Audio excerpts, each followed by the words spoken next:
الأعلام فبأي آلاء ربكما تكذبان كل من عليها فان ويبقى وجه ربك ذو الجلال والإكرام فبأي آلاء ربكما تكذبان يسأله من في السماوات والأرض كل يوم هو في شأن فبأي آلاء ربكما تكذبان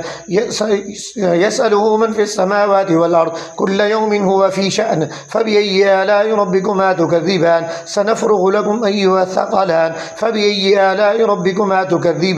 يا معشر الجن والإنس إن استطعتم أن تنفذوا من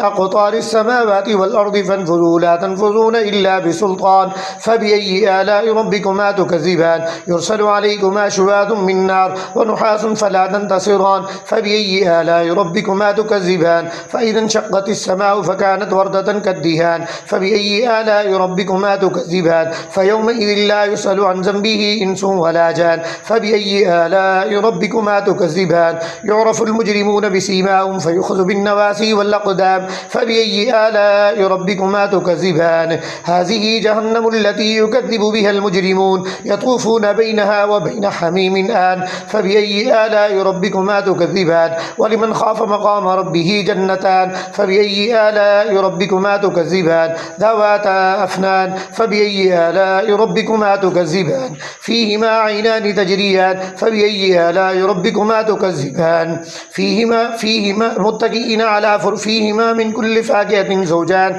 فبأي آلاء ربكما تكذبان متكئين على فرش بطائنها من استبرق وجنى الجنتين دان فبأي آلاء ربكما تكذبان فيهن قاصرات الطرف لم يطمسهن إنس قبلهم ولا جان فبأي آلاء ربكما تكذبان كأنهن الياقوت والمرجان فبأي آلاء ربكما تكذبان هل جزاء الإحسان إلا الإحسان فبأي آلاء ربكما تكذبان ومن دونهما جنتان فبأي آلاء ربكما تكذبان مدهامتان فبأي آلاء ربكما تكذبان فيهما عينان نضاختان فبأي آلاء ربكما تكذبان فيهما فاكهة ونخل ورمان فبأي آلاء ربكما تكذبان فيهن خيرات حسان فبأي آلاء ربكما تكذبان حور مقصورات في الخيام فبأي آلاء ربكما تكذبان لم يطمسهن إنس قبلهم ولا جان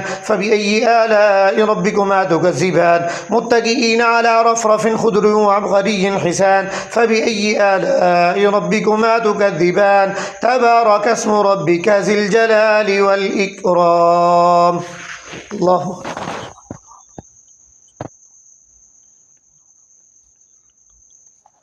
سمع الله